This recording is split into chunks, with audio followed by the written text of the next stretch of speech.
welcome everyone back to another exciting edition of Extra Innings. This is our special 11U All-American show where we're going to be naming the teams headed for the Myrtle Beach to represent the Southern Regional from the 11U division. We are also introducing our new Top Gun Georgia YouTube channel. Please take the time to subscribe at the bottom. That way you'll get all the notifications when we post the videos of all these great things these young players are doing, from highlights to shows that we're going to be doing and so forth. It's absolutely free. There's no charge to it. By getting the subscribers on there, you get notified when there will be a new video that comes up and so forth. We're also, for our subscribers, make sure you stay to the very end. I'm going to tell you how you can win some cool gear. We've got some leftovers. You see the cage jacket I've got, plus some others. We've got a few things that we had from the All-Stars. We want to give those away. At the end of the video, I'll tell you how we're going to give those to our subscribers. So get subscribed and then hang tight to the very end of the video, and I'll tell you how you can win some cool stuff today.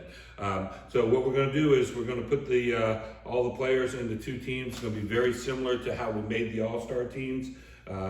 What I tried to do first off was put players together that played in All-Stars together. We didn't want to create all the players from their normal teams that causes some anxiety in a few people, so we decided to let the players get some continuity from the players that they played with in All-Star. So it was pretty cool. It matched up pretty well. Trying to keep in mind the pitching and catching and all that good stuff. I can tell you this much about this 11U group: they got some pop. I don't know how well we're going to catch the ball or pitch it, but I know one thing: these boys can hit. So the key is going to be the arms and who gets in there and can shut the other team down for us. But let's get this started.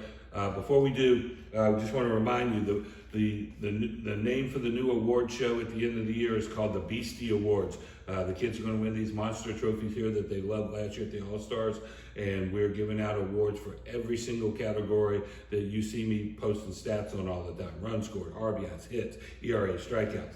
So later on we will be announcing the finalists, the top three in each category, and then they will be invited to come over right here to our studios. We're going to do a live broadcast very similar to the ESPY Awards, where we'll call the kids up and we're going to get all dressed up. I think Donna's got a new dress, and I even put a tux on. We're gonna make it an all-out award show for the boys on there. I'm hoping the plan is, and we'll see how we get through today, but we're going to hopefully start on Tuesday with the 8-year-olds, Wednesday with the 9s, Thursday with the 10s, Friday with the 11s. I've got to look and see if we ended up having enough participation in the 12s. If we've got enough stats to do it, we'll do the 12s as well on there. So the Beastie Awards will be next week, looking at probably about 7 o'clock. So kind of put that a little bit tentatively in your calendar if you're 8-year-olds on Tuesday and moving forward one day each week, okay? But before we can do that, we got to find out who's on our All-American teams. We've got the teams are the Southern Region Nationals and the Southern Americans, and they are coached by Coach Garvin and Coach Dickey, who both actually won, their local or the All-Star tournament. So let's get it started with Coach Garvin's team on the Nationals. The very first player that we're going to assign to a team is Carson Britt. Carson, we don't have a photo for Carson. The only one we don't have, if you can get me that, we'll add that in here for you. But we do know a lot about Carson. He is with the Buckhorn Boys, who's one of the top teams in this area. Carson's one of those guys who can pitch and hit for us, and he's going to be a very big addition to this team. We need those type of players on there. He batted .625, had a .670 on-base percentage at the All-Stars, and gave us 4 innings pitched as well, and picked up a victory on the mound. So Carson will be headed to the Nationals. On the other side, we're going to start big time. We're going to start with Clark Carter. If you've been following the stats this year, you know he is one of the leaders in a lot of the categories in the 11U. He joined the Southern Tide this year. I heard they had picked up a nice player. Well, they picked up a really nice player. This guy is a rock behind the plate. This last weekend, he batted .667 and hit 3 bombs and had 9 RBIs. And not to mention, they picked up a win on the mound and can sling it too. So one of our very best players around here. He'll be headed to Coach Dickey's team. Moving over, Troy Devoe. Troy's one of those dirt dogs kids I love. Shows up at the park every weekend. If he's not playing for someone, he's showing up to get on the team. He loves to play. He batted 500, had a 700 on base, picked up a victory in his couple of innings, worked on the mound. Like I said, a very versatile baller that Coach Garvin will have at his disposal. On the other side, we've got Sam Middleton. He comes from the SCB Prime, good middle infielder that the Coach Dickey's going to have at his disposal. Sam is batted 600, had a 780 on base. Got to love that this past weekend. Scored 4 times, and he's also a guy who can give you some innings on the mound as well. So he'll be heading to the Americans. All right, going back over to the Nationals now, and we're coming up big time again. Grady Charrington Dunton. See, I get his name right. Grady's one of the original Top Gun guys, been with us since he was young. He won the very first Top 40. Grady, very versatile player too, can catch, played the infield. He batted 750 at All-Stars, had an 890 on-base percentage, 89%, and picked up a victory on the mound. He was actually ranked the 3rd ranked hitter at All-Stars. So big time arm hitter, infielder all the way around. Great player for us to have there. Aiken Reddick. Aiken's a great story this year. I'm doing stats and all of a sudden I keep Fish Pit's got this guy hitting home runs. I'm like, who in the heck is this? Very rarely is there a guy burst on the scene at 11 with me. I already know everyone. But Aiken, I think, pretty much came from the rec ball scene and has not missed a beat here in travel ball. And so that's some big time pop in his bat too. And he will be representing the Americans. Back on the other side, Grayson Garvin. I told you, Clark Carter, you see his name all the time. Well, Grayson Garvin is another one. His name's up along the leaders in just about every category there is. He's definitely one of those contenders for MVP in the 11U division, and he did not disappoint at the All-Stars. He batted 625, had a 670 on base percentage, but was really, really good on the mound as he threw 6 innings of 4-hit baseball, only gave up 1 run and struck out 9 and picked up 2 victories for his club. So definitely a two-way guy. Grayson Garvin will be one of the headline players on that Nationals team. He will be opposed on the other side by Sutton Deacle. Sutton had a nice tournament also. It batted 500, had a 600 on base, pitched very, very well too. But what Sutton did really well at the All-Stars is score. He scored 7 runs, which was second in all the 11U division. End of the day, that's the most important thing is crossing that plate, putting a run up for your team, and he did it very, very well at the All-Stars.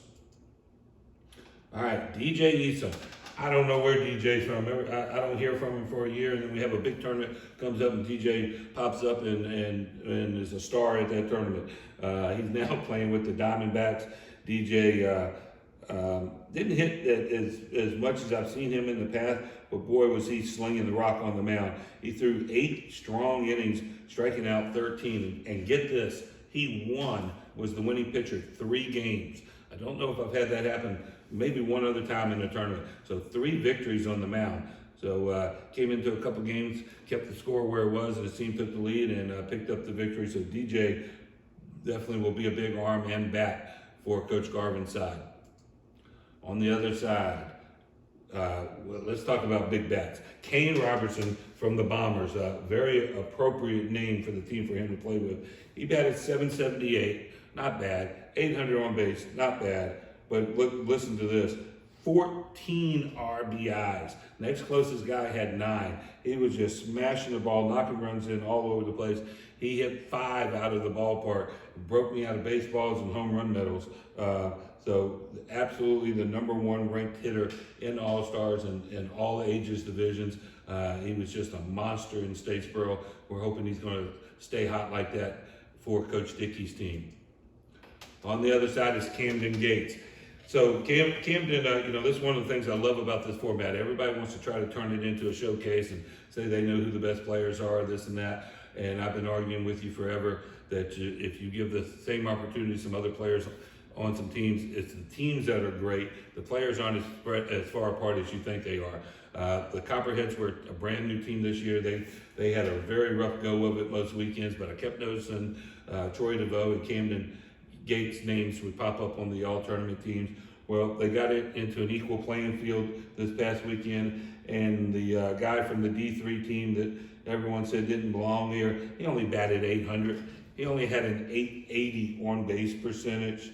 So yeah, pretty strong showing there by Camden. So he got up there with the so-called big boys and not only held his own, but was one of the top performers, period, on there. So Camden will be joining that Nationals team. On the other side, another guy put up some bigger numbers than I had seen, Christopher Thorn from the North Florida Hurricanes. Christopher did it on both sides of the baseball. He batted .667 and had a very good 700 on base percentage, but he was an absolute workhorse on his team. He threw 9 innings, struck out 11 batters, only walked 2 over that 9. That's a whip of 1.33, which is really, really good. Another guy picked up multiple victories for his club also. So this will be the type of guy who will be a difference maker in these games up here, who can provide some that offense, but also some great pitching for us. Okay, Chase Zenfinger, another one of those guys going to be able to do it on both sides of the ball. Chase has had a 2.93 ERA and struck out 6 batters and a whip of 2.20. Chase will be a two-way guy that Coach Garvin will be depending on and give some versatility to that squad. He's from the South Georgia Sharks. Next up, Jace Bailey. Normally I'm talking about this being our big arm, but unfortunately Jace is shut down from pitching right now. He was actually out there pretty much only able to DH at the All-Stars. I think he had to fill in first a little bit and roll the ball, wasn't throwing the baseball, but that's not going to stop Jace from making the All-American team. He batted .500, hit 2 long balls, knocked in 8 runs, second most of anybody out there. We'd love to have him on the mound, but we're going to take care of that arm of his, and we'll just let him get up there and swing it, something he does very well. Next up, we got Josh Caston. First time I've seen Josh. I like this kid a lot. Great personality from Dynasty Baseball. Caston was very, very good on the mound. Carried a 1.33 whip. Struck out almost 2 batters per inning pitched on there. Again, these are going to be the key guys who can give them these 2-3 innings and keep these games where these hitters can do their thing. So Josh Caston on Team Garvin. Back on the other side, George Breed from the Cage. I think George might have been the last guy to get in, and he took advantage of it. He batted .571, on base percentage over 700, scored 6 times, did a really good job there, gave him a couple innings. Again, one of those guys who's just going to help out in a lot of different ways, and Coach Dickey will appreciate that flexibility on his team. Next up, we got Cohen Griffin from the Buckhorn Boys. Cohen was .750 at the plate, just raked all weekend long. Didn't pitch as well as he normally does, so that's actually a good sign. We can get some more positive innings out of him. He did manage to have 7 strikeouts along the way. Has stuff with missed bats, and he will be a key contributor to Coach Garvin's team. Dennis Rollerson, another player from that Bomber squad. Rollerson had himself a nice 500 weekend and pitched 3 innings strong for the team as well. Knocked in 4 runs, hit 1 out of the park. Again, one of those guys who just do it on both sides of the ball. As many of those guys you have, the better your team's going to be, because it's going to let you have all the flexibility to make the moves you need to make as a coach. Jacob Hughes, been playing a long time with Top Gun, now with the Geechee Outlaws. Jacob, this past weekend, again, another guy 500 plus, 630 on base percentage. But Jacob also pitched very, very well. He threw 4 innings and only gave up 1 earned run, striking out a batter per inning. And again, same story, a good player on both sides on pitching and hitting there. Next up, Will Walker, coming all the way from the Pines. Walker scored 9 runs on the weekend. He led everyone in All-Stars in runs scored. It's easier to score more runs when you're batting .727 and having a .750 on base percentage. and that's exactly what he did. Just getting on the bases, causing havoc, and being a big-time run producer for his club. And Coach Dickey will be hoping for those same results there. All right, we're getting down to the final 5 players here.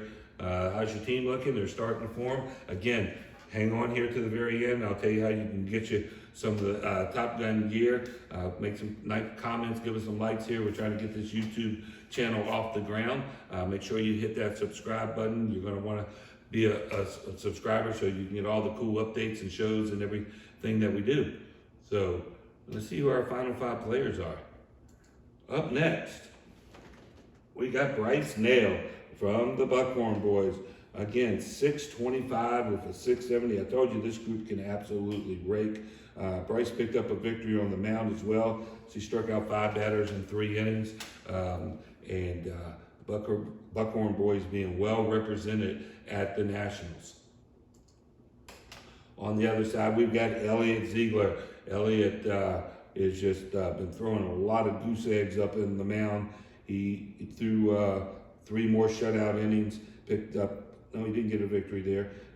Elliot just doesn't walk people and throws strikes. And right up there amongst our ERA leaders all season long. And will definitely probably be an invitee at the Beasties in the pitching categories. Again, a 0 ERA, a whip of 1.33 at the All-Stars. And he'll be representing on Coach Dickey's team. All right, 3 spots left. Next up for the Nationals, we have Liam Rogers from the Aiken Punishers. And Liam was Liam hit 750, 860 on base percentage. And these guys were just raking this past weekend. Again, this team is going to produce a lot of runs. Again, the key is going to be those guys who are going to give those starters and those middle relievers and letting guys like Liam get up there with the bat and swing it and produce the runs. Both teams here are very capable of putting double digits on the board. They're just going to have to play some good defense and pitch well. All right, final player on the Americans Club is Kaden Parish from the South Georgia Dogs. Good way to finish it up for your squad there. Kaden, 667, 710 on the on-base percentage. He also picked up a victory through, gave him a good 4 solid innings, struck out 3 batters, and picked up a victory. Big, strong kid from the South Georgia Dogs, and Kaden will be the final member of Coach Dickey's squad. One more player. I think we got an odd number, or is that it? I know we got 1 left. And pretty good one. Don't want to leave this guy out. So Rylan Jenkins from 5-Star Lassiter. He's the lone member of the 5-star squad. But if you're going to be the lone member, this is a pretty good guy to be that guy. He had a pretty monstrous weekend. He had a batting average of how about 1,000. He was perfect on the weekend. No one got him out. He scored 7 times, picked up a victory on the mound as well. Through 2 innings, struck out 5 batters. So he's definitely got stuff that to miss bats. And from what my understanding is, might be one of the best 11U center fielders you've seen. I got plus from the coach next to his defense on there. So he'll be manning that center field spot or somewhere out there for Coach Garvin's team. But he's yet to make an out up here with Top Gun. So hot guy right there. So that's your 2 squads right now. And we'll look forward to seeing how those go and both of those teams perform at the at Myrtle Beach. We're going again, remember there will be representatives from Charlotte and Raleigh and the coastal regions. 8 teams will be playing a 5-game format, and someone's going to walk away as the All-American champions on there. And it's a pretty good squads that we've got put together there. Looking very forward to it. Again, all right, so now at the bottom of the, in the comments section, what I want you to do, we're going to see who's got some popularity votes going.